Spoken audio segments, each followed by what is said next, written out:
Hey, welcome to the 167. Today we're talking Christmas lights, Christmas music, and the Christmas message. Welcome to the 167.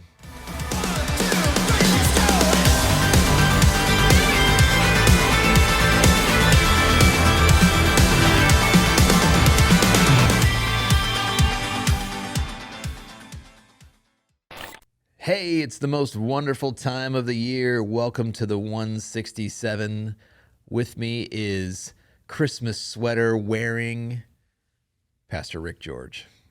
I didn't think it was Christmassy.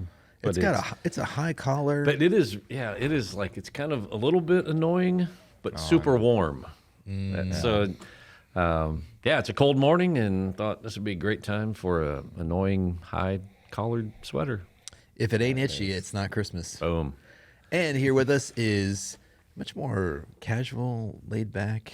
Quaismas. I know, you got short sleeves and I got long sleeves and a sweater. And It's more of a I know. Quaismas, Jake Reeves. I know we're doing like some installs and like active things today in the auditorium. So I was like, I knew I was going to immediately take off a sweater or an extra layer. There you go. So Oh, I thought you were going to say I was immediately going to take off my shirt because you're wearing a button-up shirt. I mean, it's not like a T-shirt. I mean, it does like Ryan, our tech director, and that is a pretty standard comp. When we're like, all right, time to man up, and we just Get on the lift, take your shirts off. and a montage starts. And it's With me? yeah. all things you did not know happened at church between Sundays. It's true. It's the only way that the creative arts department functions. That's terrible. It's like cue the montage and you expect the heavy metal music to start instead of it's like jitterbug. Yeah.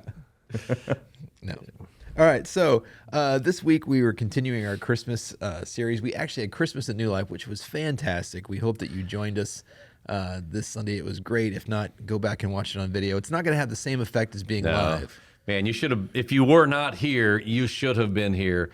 It was stellar. It was like a home run, grand slam, game-winning field goal. What other analogies could we use? It was like over the top, awesome, great job. Goal! Yeah. In my world, it's like amazing loots. Yeah. So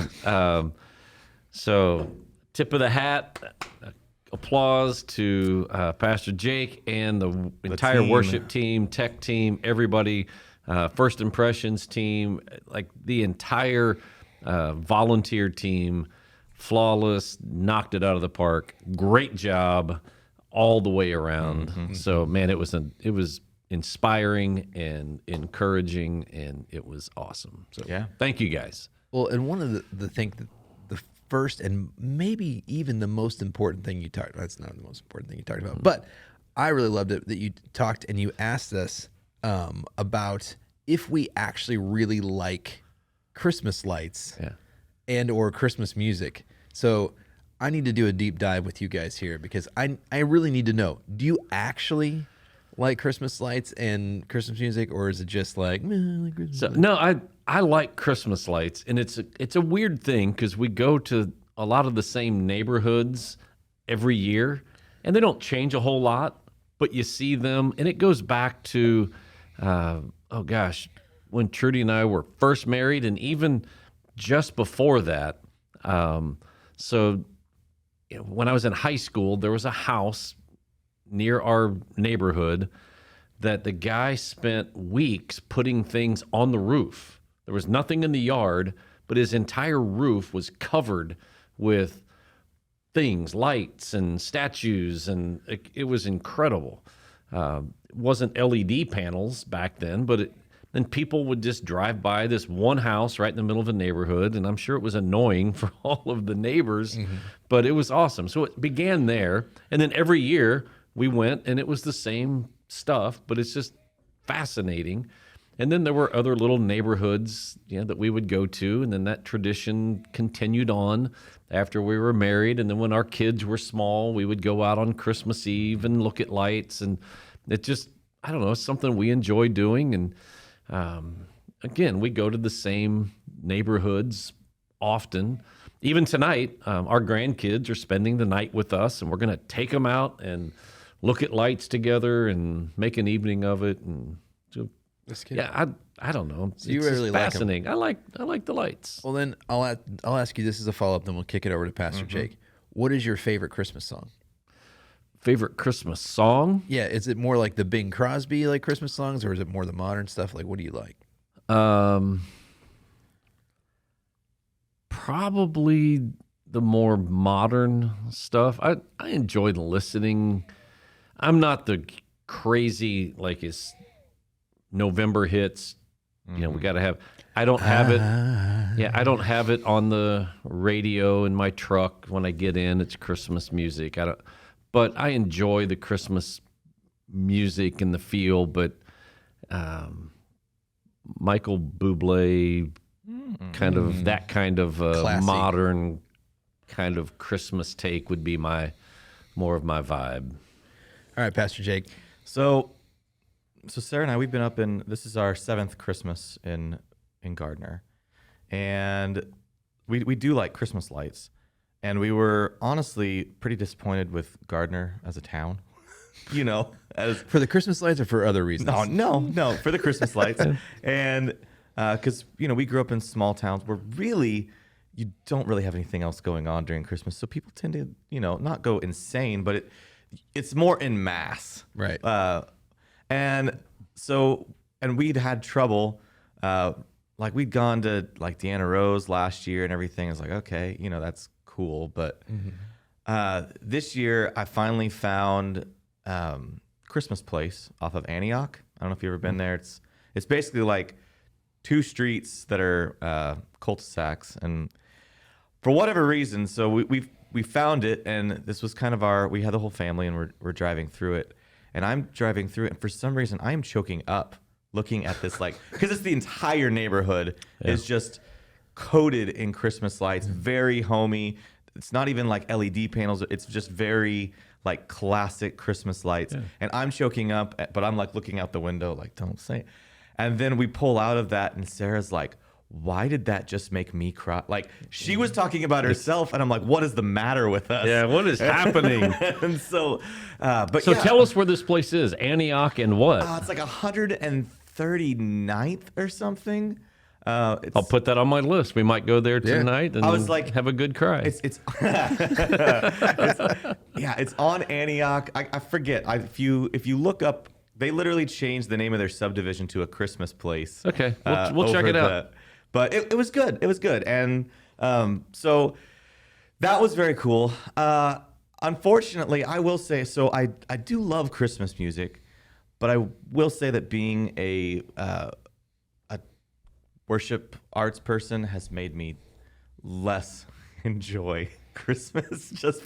I won't go deep into it, but I start, not out of desire, I start consuming Christmas stuff in August, because that's when, little did you know that Phil Wickham and a lot of the people, they released their albums in August, sometimes in September, so that way churches can find them and prep the music. And so I've already heard this stuff forever. I am so ready to be done. And it's like, even all our musicians will say it is some of the most difficult music that we have to play as a church, because you never play it any other time of the year. A lot of the people in the congregation don't know it, but they enjoy it. And so you spend a lot of time like singing songs that actually are really awesome. But the pressure is to make it more intricate so that it's more easy to listen to and more special. I know. So, but Mary, did you know she knew. No, I'm just kidding. your baby boy? One day. We could bust that out. Yeah, we could. But I will say, I do, even in the light of all that, I love some Bing Crosby. Yeah. And so my grandpa always had on Bing Crosby, Perry Como, and all of their Christmas stuff. So it takes me back. Yeah. Is there any way for the listeners or viewers to comment or to let us know their favorite? Can we Absolutely. do that on YouTube? You can leave us a comment on YouTube. You can go over there and tell us what your favorite Christmas See, I'd song love to is. know, like what Put a your link to favorite it. or your favorite place to go look at lights, because I didn't know about the. I would love a list of like, hey, these neighborhoods are absolutely bomb. So put it in there. The neighborhoods that you. So if you have a friend that put up Christmas lights, you should absolutely dox them on YouTube. We have a couple of people here at church We do Keenan and the Davidsons, Yeah. The Davidsons, yeah. do a really great display. So I'm not throwing all of Gardner Yeah. under the bus. Gardner is more of a. I put up inflatables in my yard, and I had someone professionally string lights on just the roof line of my. There's Yeah, a that's lot kinda- of that. Yeah. Anyway, so For us, we do Deanna Rose. We found out really quick that we are a walk through Christmas lights, not drive through Christmas lights family. Which I imagine once my kids are older, that would Yeah, make more sense. because it's like we had a really horrific experience when we first started fostering our older two girls. That we're like, we found this place that's Christmas lights, and we went there, and it took us 3.5 hours. Like it was like, Dad, I have to pee. You have to go pee in a ditch.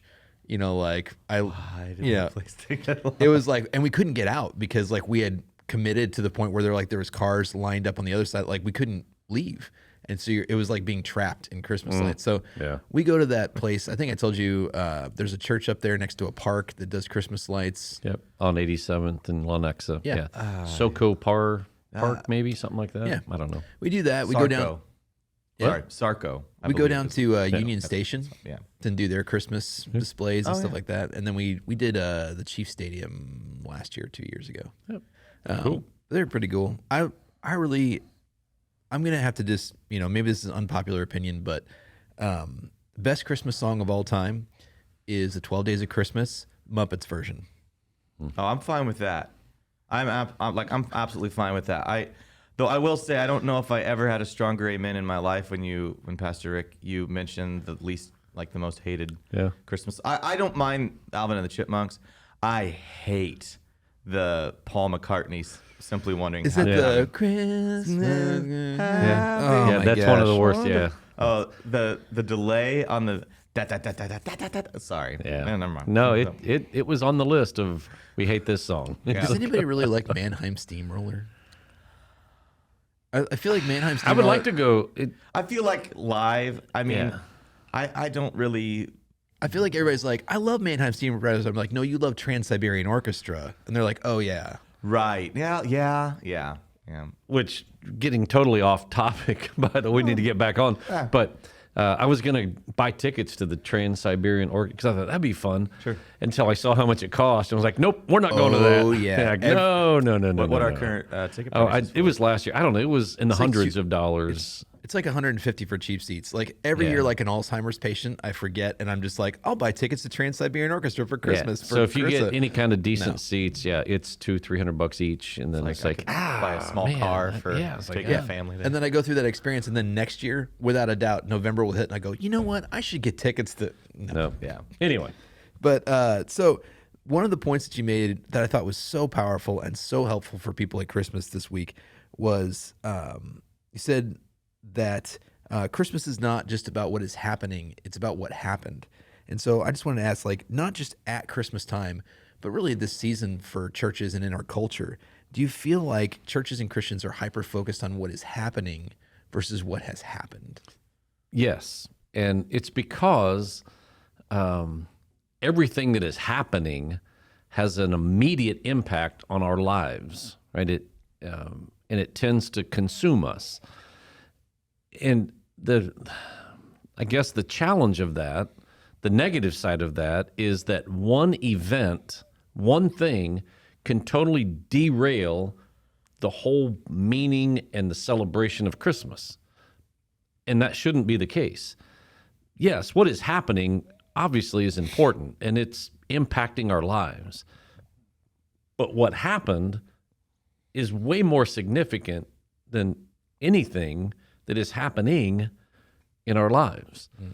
And so it really is just a lesson or a discipline of saying, I'm choosing to submit to Christ in what happened, not just be self-absorbed in what is happening right now that I don't like or that is impacting me in some negative way.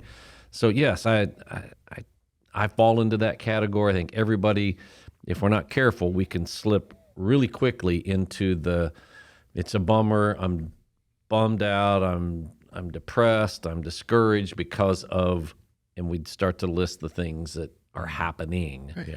And we forget about Jesus. And they're real things. I mean, there are people, of course, that if you're in a messy divorce, Christmas time is tough.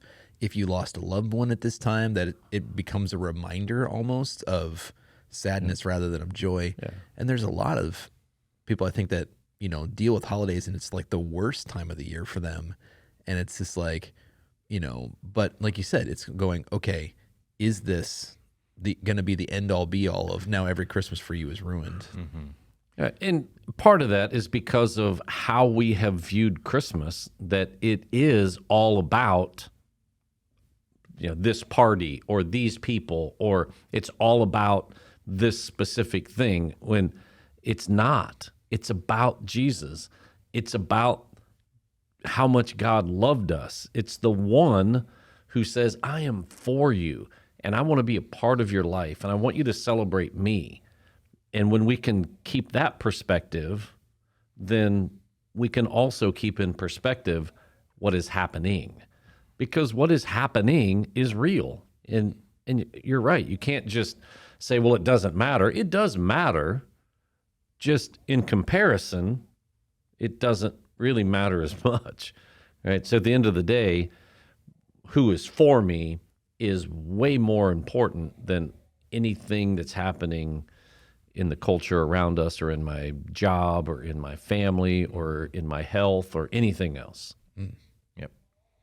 Well, I think that's important because it's really about framing that in a way where it's like, okay, so, you know, like that, yes, I lost a loved one, and it's like, but Christ died for, like, you know, saying that, like, this is not the end of my story. That's, you know, like, I'm going through a divorce, but this is going to be the story of how God redeems. He brings me a new relationship. Like, this is going to be the beginning of these stories, and it's a painful story. Every Hallmark movie starts out with a really, really bad situation. You know, like, it's like, you know, it's one of those things where it's, you know, so it's not being dismissive of people. It's saying, no, you're part of a bigger story, and this is a painful thing that you're going through. But in the larger story of what God is doing, like, it's just going to be momentary. Yep. So, yeah, not to downplay and say, oh, your situation doesn't matter. No, it's keep it in perspective. Yeah. Okay. And that's the important part of that. Now, the thing that will haunt me for all Christmases to come is that on a Sunday morning, you set me up for a Fast and Furious reference. did. Oh, you failed at 8:30. And Yeah. at 8:30, I flopped it. You just, Yeah. You were like, it's- and that is the service that we record to Yeah. put in. You so know. feel You're like- free to go back and live that free turn. I can't remember what you were like. It's not just about, and you were like, I was like, presents. Presents. It's like, no, No. How about it's about family. family? I'm very familiar of in Fast and Furious when Dom Toretto, you know, looked at everyone and was like, "Your presence to me." Yeah. You know, you're not friends, you're presents. And like, It's not just about, I ain't got friends. I got presents. Yeah. So But- anyway, So what you were saying though is many times Christmas is almost, you know, in an idealistic kind of way about family. We have to go to 5 Christmas parties, you know, grandma's driving 3 of those. You know, it's just like we have to make sure we get presents for everybody. We have to do all that stuff. And you said it's not just about family. it's not, because, and here's the thing, it's that perspective, and family is important. Love family. It's a great thing. But for the one in the example that you used, so your family is going through a really difficult time because of a divorce. Well, now Christmas is ruined, right? Well, no, it's only ruined if family is what Christmas is all about. When Jesus is what Christmas is all about, it's not ruined. It's different, but it's not ruined. Like, Christmas is going to be a little different this year because of this circumstance. Like, what we do is going to look a little different. How we worship is not going to change. Yeah. Right? So that's the thing to keep in mind, that, yeah, circumstances do impact your life, but they should not derail you from the things that are most important. Right. And if I'm in the midst of that, like, you know, I'm kind of in the thick of it, what is it, like, practically speaking, we can help people with and say, this is what Jesus brings to you. Like, he brings this stability to you during that chaotic. What does that look like for people? How do they have peace during that time of chaos? You want to I jump mean, in? I think it's a reframing of how you view things, because the whole reason that, I mean, no, our heart aches when we're not with family or things. But the whole reason that we have an expectation there is because culture placed that there. I mean, at no point in Scripture does it say like, "Hey, for the birth of Jesus Christ." On December 25th. Yeah, I know. You need to have a dinner with your family.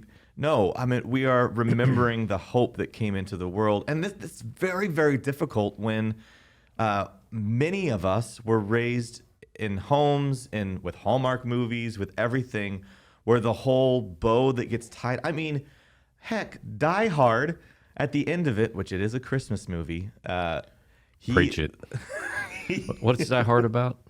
I am familiar with Die Hard. So, Somebody just asked me that question. Oh, nice. So, but he ends up back now with, well, was she technically his? Was it his? They're ex-wife? separated. Yeah, his separated wife. Like, it's still focused on family. Yeah. And so, in your brain, you have years of programming that way. And so, to sit there with the simplistic message of this baby that came 2,000 some years ago, that the hope that is there, the hope that is represented on the cross, supersedes that. It's really tough, but the fact of the matter is still true. Mm-hmm. Sure. Well, it's a lot of our self-ward focus where it's like, as Christ followers, we're supposed to say things like, through Christ, I can do anything. He gives me strength. Mm-hmm. God provides for me. I can't wait to get to heaven. And then most of what our life is battling that flesh, where it's like, there's a guy I listen to that he says it in only the way that he can, where he says, he goes, most of you are like, man, I can't wait to get to heaven. And then the doctor tells you you're going to be there in a month and you freak out.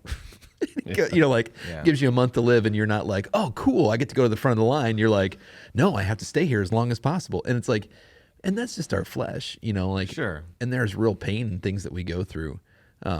But I think the thing that gives me stability a lot of times is just taking a breath on that. Mm-hmm. Like this year, my mom put me in charge of bringing dip and chips. So because basically my brother's going to come down. It's going to be a week at grandma's house where we eat every meal together and we play cards and we catch up. And it's like, and I'm going, well, I got to get salsa and I got to get 7 bean. What if we didn't want pretzel? And I'm going, well, who cares? I'll run to the store. Yeah. It's like going, this is not what this is about. And you just kind of have to take a breath, I think sometimes, and bring, just say, Holy Spirit, I need that peace. I need you to bring me that peace, and just decide this is about Jesus and I don't care who I disappoint. I think that's the main thing with it is we're recognizing that if things are chaotic or things are unknown or whatever with family or friends that you typically would celebrate with, it's painful. It's weird. It's not normal.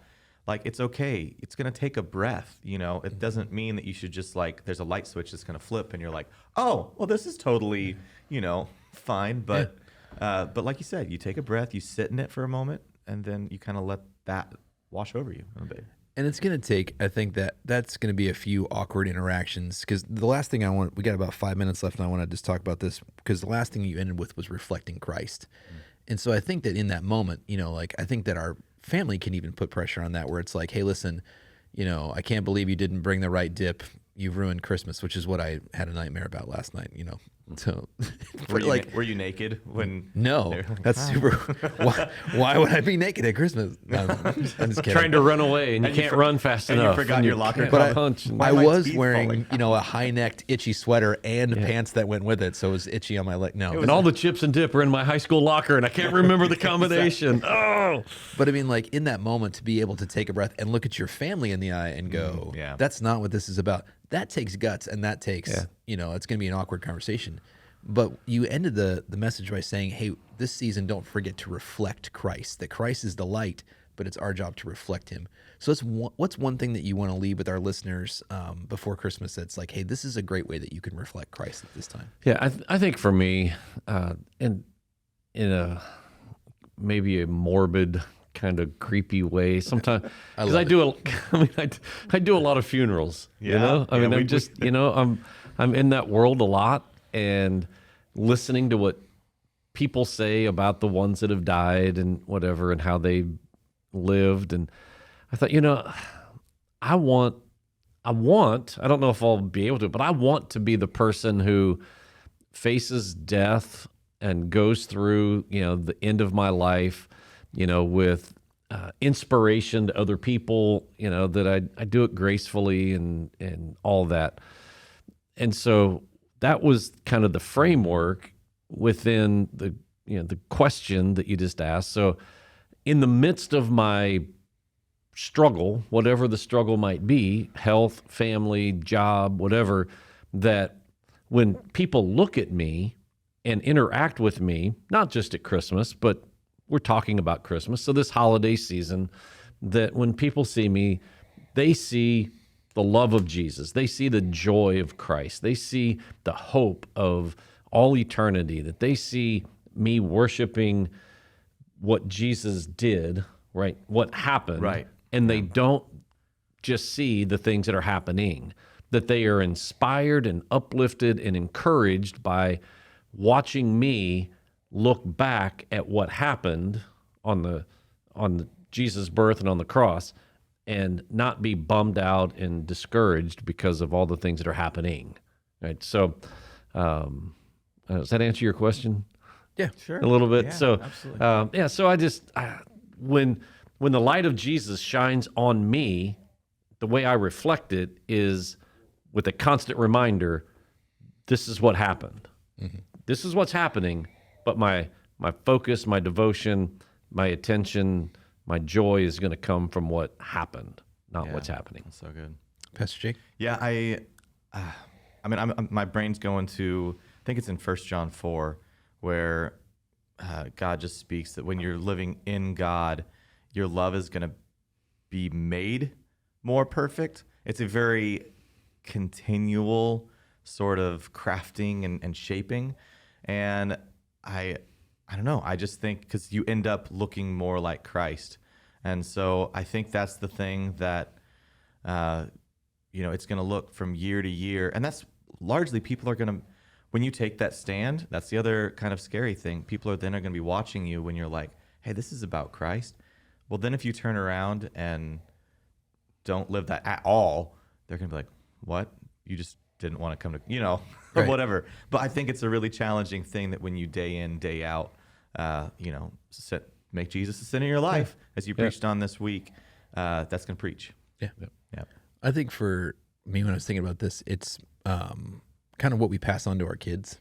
Like that was a big thing for my parents is we had to read the Christmas story every time we opened a present growing up. And then, The entire story, every present. well, we had a weird Jewish thing where like, it wasn't Jewish, but it was like, I know. You smash a glass. It's almost like Hanukkah, where my parents would buy us like 7 gifts, and then we would spend Christmas at my grandparents. Okay. And so, leading up to Christmas, we would open one present every day, like 7 days before Christmas. But every time we had to read Luke 2, which is why I have the entire thing memorized. Well played. So, doing family traditions like that, like you have that ability, even if you can't influence your in-laws or whatever, you can start new things with your kids to say, Yep. like even our own kids, like we have 5 Christmas services coming up this weekend, and they were like, when are we going to open presents? I'm like, whenever we're done, celebrating Jesus, like, cause that's what we're doing. And then even just not stifling things where like, my kids, they got some Christmas presents early. We did Christmas early with my in-laws. So they got some money. And I think they've spent almost entirely that amount of money than going out and buying presents for other people. And I caught myself at one point going, no, don't do that. Like grandma and grandpa got that for you for, and I was like, and then I had to stop myself and go, oh, no. It's generosity, Yeah, it's generosity. It's the wise men. And I tried to pivot. I was like, well, that's great because the wise men gave Jesus gifts. And that, like, it's like you turn it into you just have to pivot and then not stifle it. Pivot. But hey guys, we hope that you have a Merry Christmas. We are going to take a break next week, but we'll be back after the first of the year with the third year, like the third season of 167. So that's exciting. Wow. So, Things are happening. Merry Christmas to everybody. Merry Christmas to you guys, and look forward to the Christmas Eve services and celebrations with you. Merry Christmas and God bless us, everyone. we'll see you in 2 weeks. If you enjoyed this episode of the 167, make sure you like, subscribe, follow, get notified, leave a 5-star rating and a positive review. Tell all your friends to listen as well. Make sure you go over to newlifegardener.com and check out all that we have to offer as a church, and check out our messages online as well. Thanks for listening.